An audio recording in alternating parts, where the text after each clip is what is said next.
The sky above Valaris Prime burned red. Fire rained from orbit. Screams echoed through the valleys. Tall crystal towers, once symbols of peace and beauty, shattered into glowing dust. The Valari people, gentle, peaceful beings, ran through the jungle in fear. They had no weapons, no soldiers, no war machines, only hope. And hope was fading fast. High in the last surviving hilltop observatory, a young alien girl named Sari pressed her small hands against a glowing panel. Her skin was pale blue, her eyes large and full of tears. She was just 12 years old. Beside her, her older brother Lauren was coughing. Blood ran from a wound on his side. He leaned against the control desk, struggling to stay conscious. "Is it ready?" Lauren asked weakly. Sari nodded, her voice shaking. "The signal is almost complete. I'm routing it through the old Starlink array." Outside the observatory, the ground trembled. The Zarketh Empire had landed another wave of heavy walkers. The machines crushed everything under metal feet forests. Homes, dreams. The Valari had sent signals before. Pleas for help. Desperate calls for aid. No one answered. But this time, Sari wasn't sending to the known systems. She had rewritten the coordinates. She had found an ancient frequency, an old path long abandoned. She was sending the signal to the forgotten world, Earth, across the stars, in a quiet sector of the galaxy. Far beyond trade routes and star lanes, Earth spun silently. It had been abandoned for over 300 years. After the collapse, the humans had sealed their world. No one knew why. Some said they destroyed themselves. Others said they had become something else. Galactic law now marked Earth as a death world, too dangerous for contact, too deadly to survive.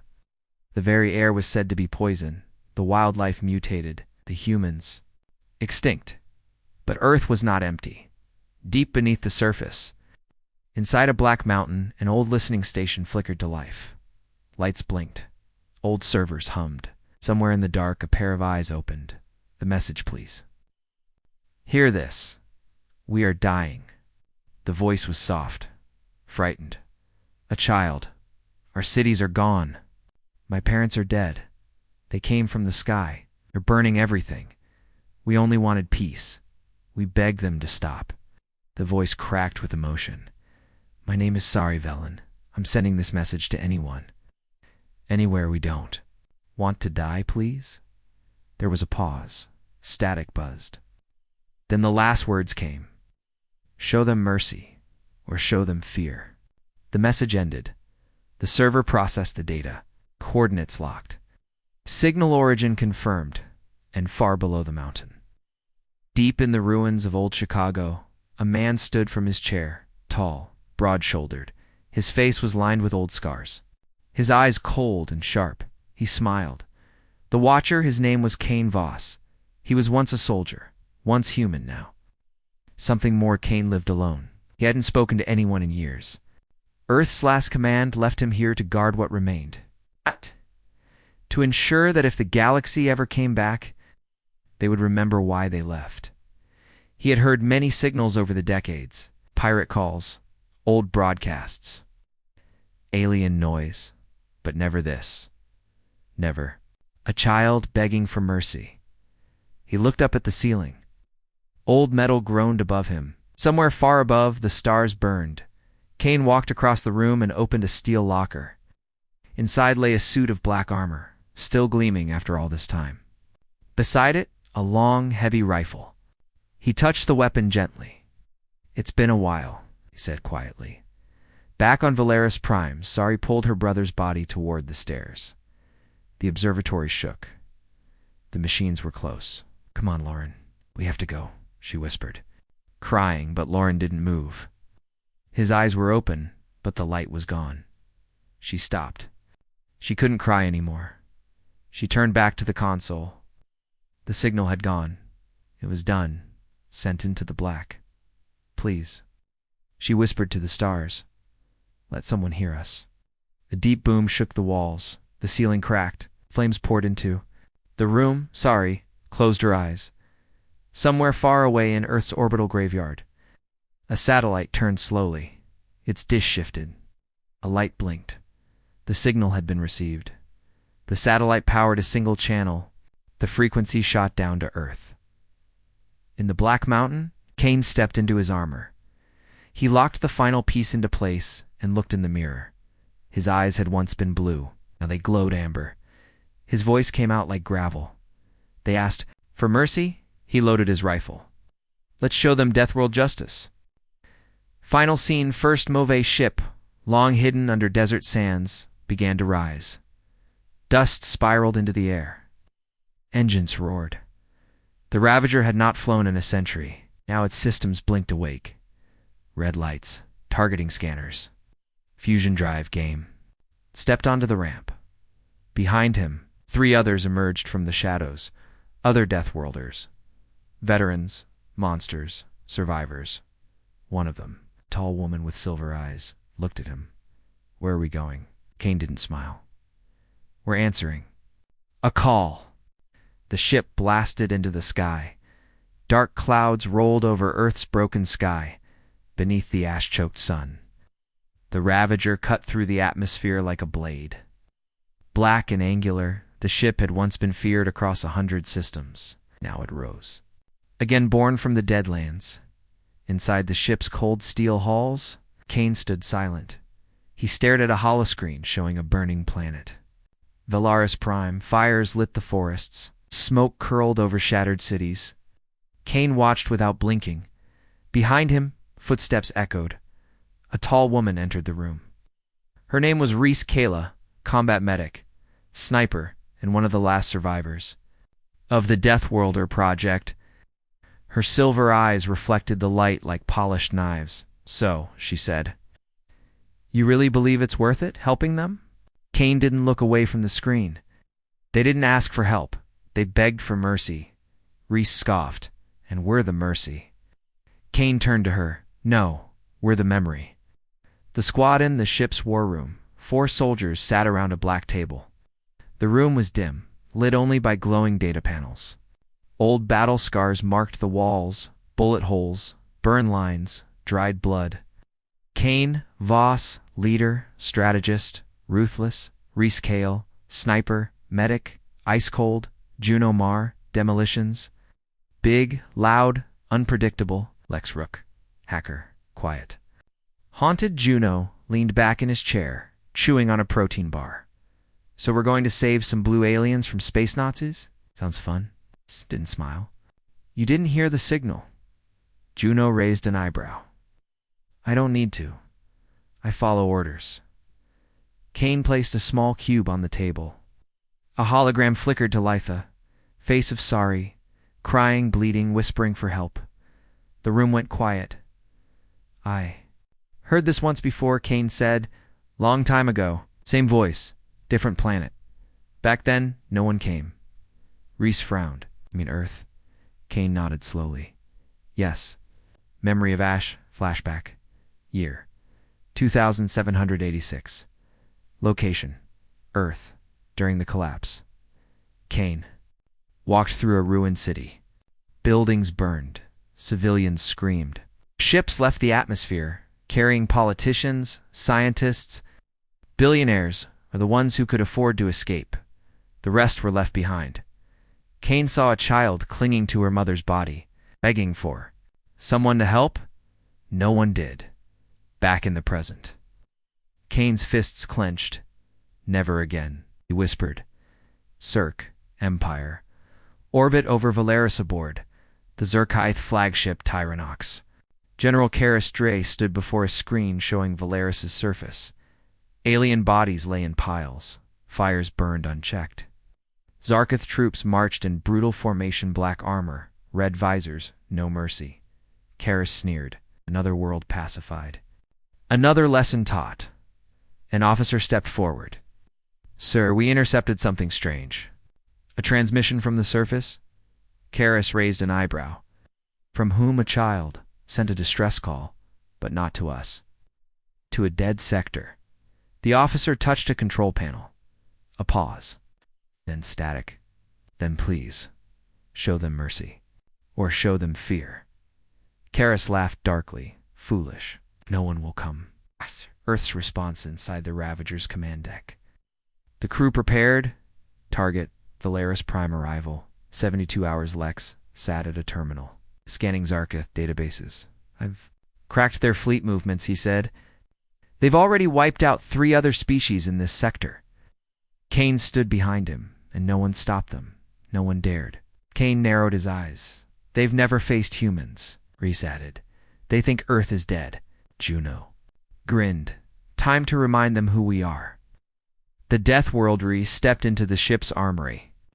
Her fingers brushed against old weapons Earth tech, forbidden in the galaxy. Gravity grenades. Neural disruptors. Fireskin armor. These weren't just tools. They were relics of Earth's war for survival. Each Deathworlder had been enhanced. Trained in gravity-shifting zones, poison environments, and AI combat drills. Their planet forged them to outlive hell. Itself, Valaris would soon know what Earth truly was.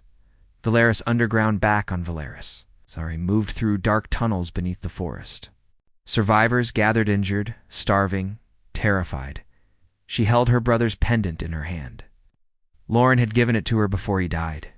She had no weapons, no plan.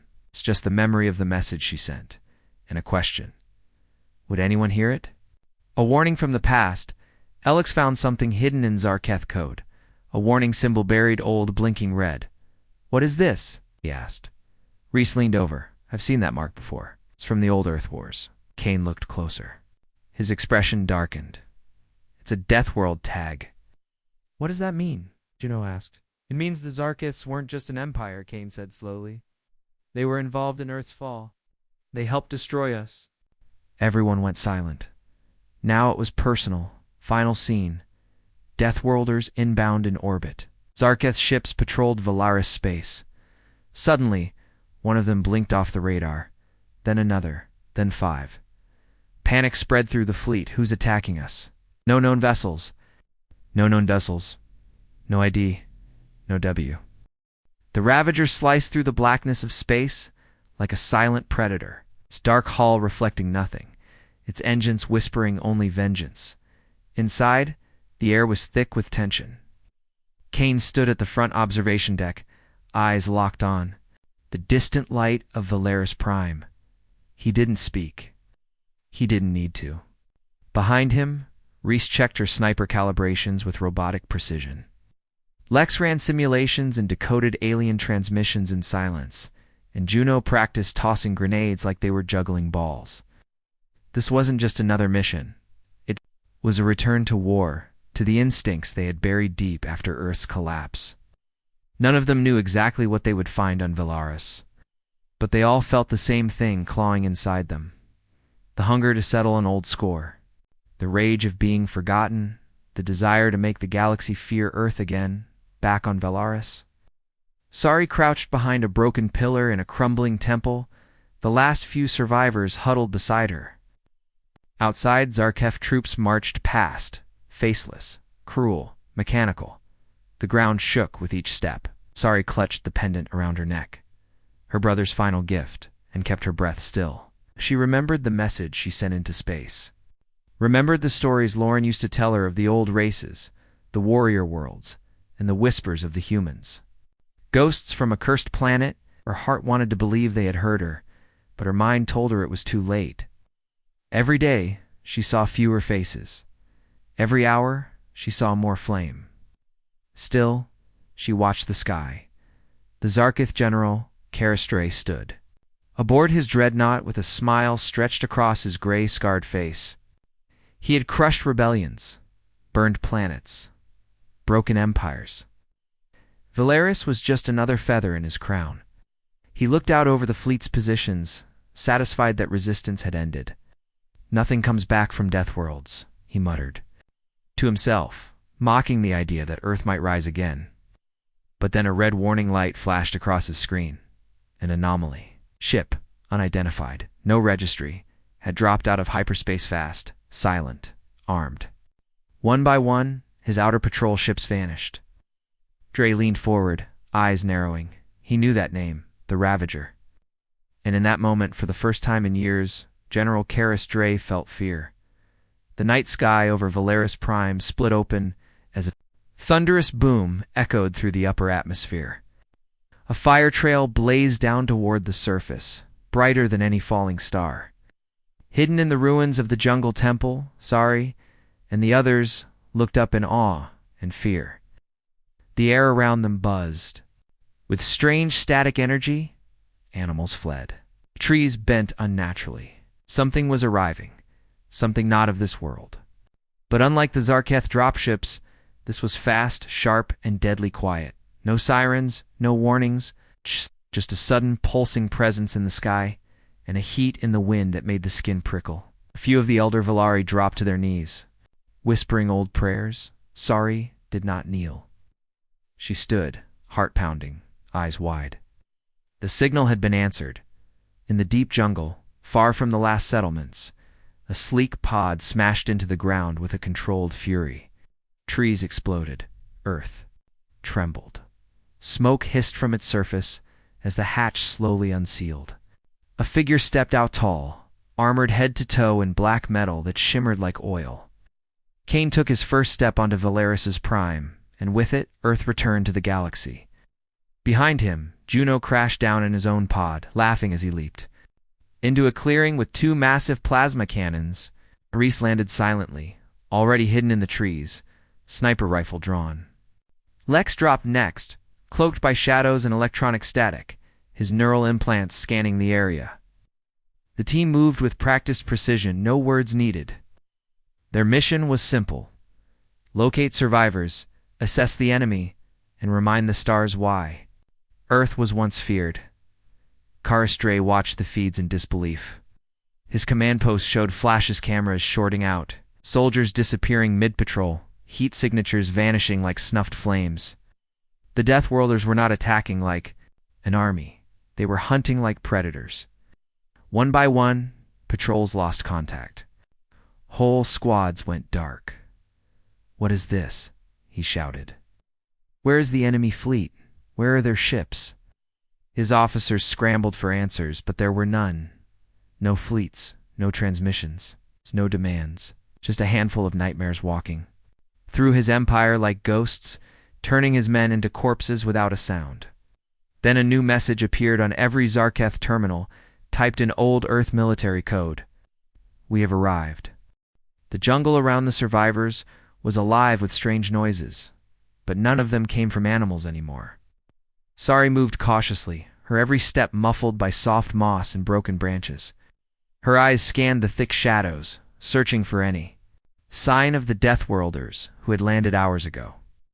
The air smelled different, heavy, with something metallic and sharp, like the scent before a storm. She thought of her brother Lauren, his face pale in her mind, and the message she had sent that changed everything. Somehow hope and fear were tangled inside her like vines. Would these new warriors save them? Or were they a new kind of danger?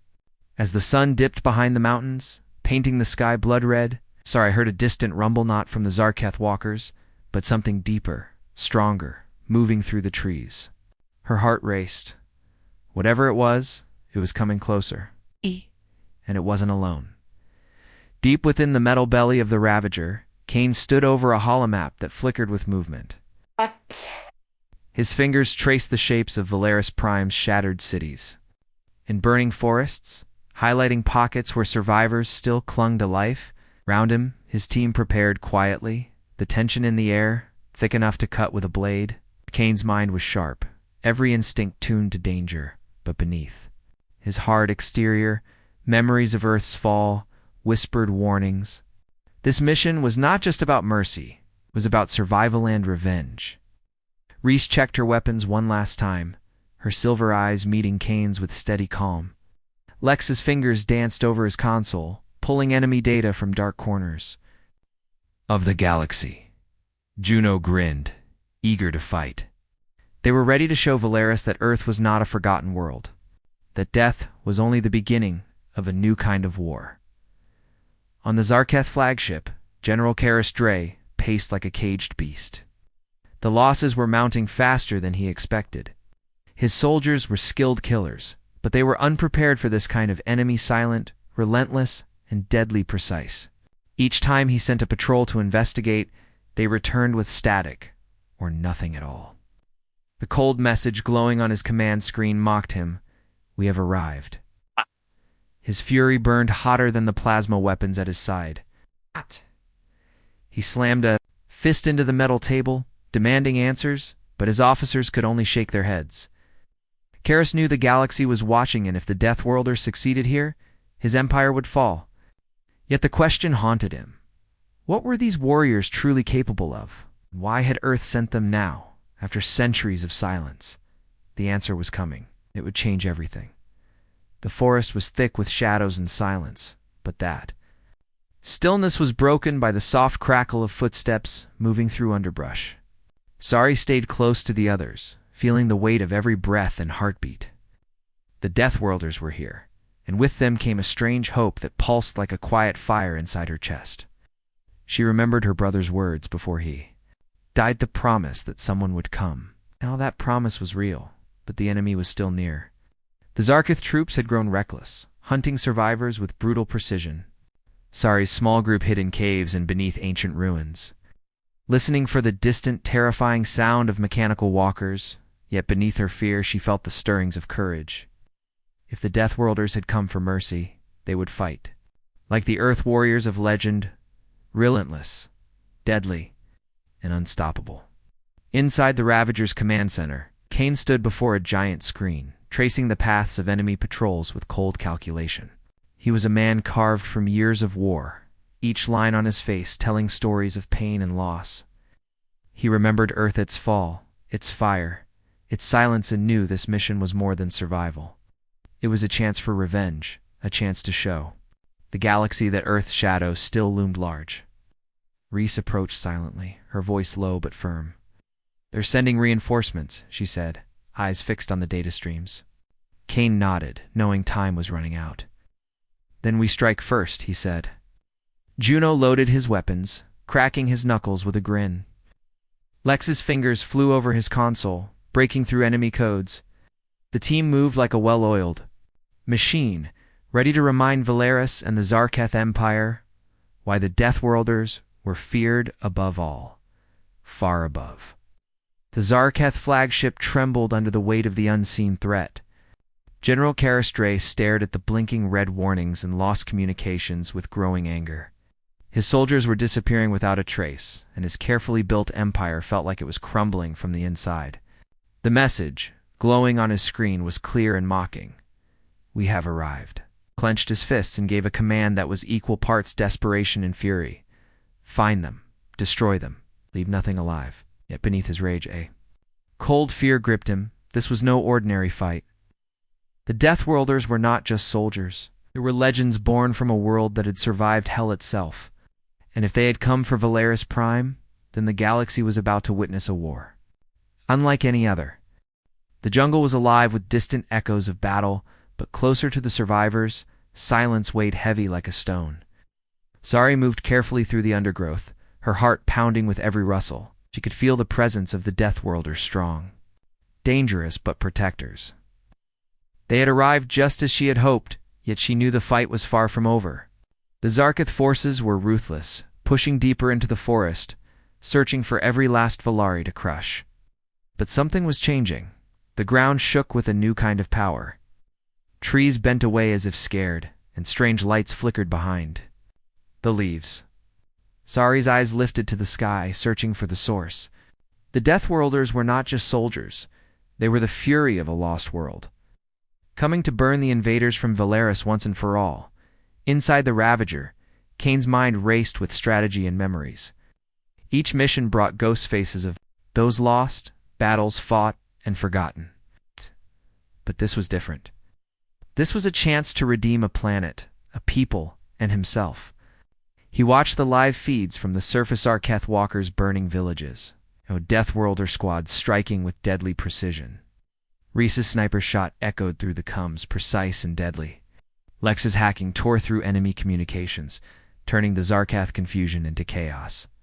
Juno's laughter rang out as he demolished a walker with an explosive charge. But Kane remained calm, focused on the bigger picture. Valeris was only the beginning. The galaxy had forgotten Earth, but Kane knew the truth. Deathworlders were the nightmare waiting in the dark. On the Zarkith flagship, Karis Dray's fury grew with every lost patrol and failed attack. His empire was cracking, and his soldiers whispered of ghosts on the battlefield, silent killers wearing black armor, moving like shadows. His eyes burned with hatred as he studied the enemy data, searching for a weakness. They come from a dead world, he spat. They should be nothing.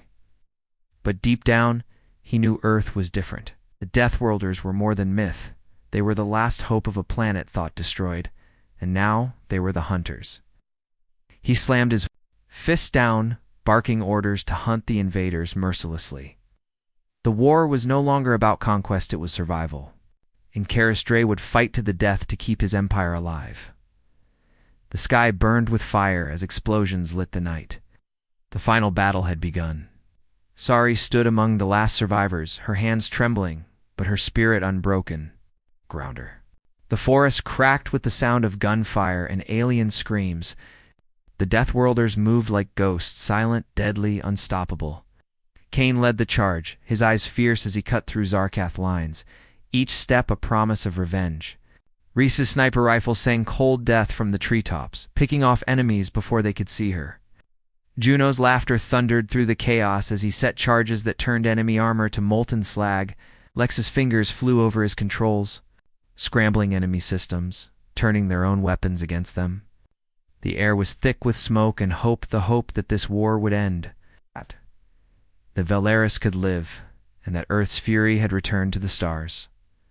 General Karis Dray watched his empire collapse from the bridge of his flagship. His soldiers fell one by one. His patrols vanished into the night like shadows swallowed by the abyss. His fury turned to desperation as Deathworlder forces tore through his fleet with brutal precision. "You think you can bring Earth back to life?" He snarled, but his voice was hollow. The message that had haunted him since the invasion echoed again, clear and cold. "We have arrived." The last vestiges of his power crumbled under the weight of a legend reborn. In the heart of the battle, Kane faced Karis in a final, deadly confrontation. Steel clashed, words were few, but the fight was more than physical. It was the reckoning of two worlds. When Kane's blade finally found its mark, the galaxy shifted. The Deathworlders had returned. The galaxy would never forget. As dawn broke over the shattered forests of Valeris Prime, the survivors emerged from the shadows. Sari looked up at the quiet sky, the fire's now dying embers. The Deathworlders stood among them, scarred but victorious. Kane's voice echoed softly through the combs. "This is only the beginning. We carry Earth with us now, always." Valeris was free, but the war had changed the galaxy forever. The plea for mercy had been answered by Deathworlders.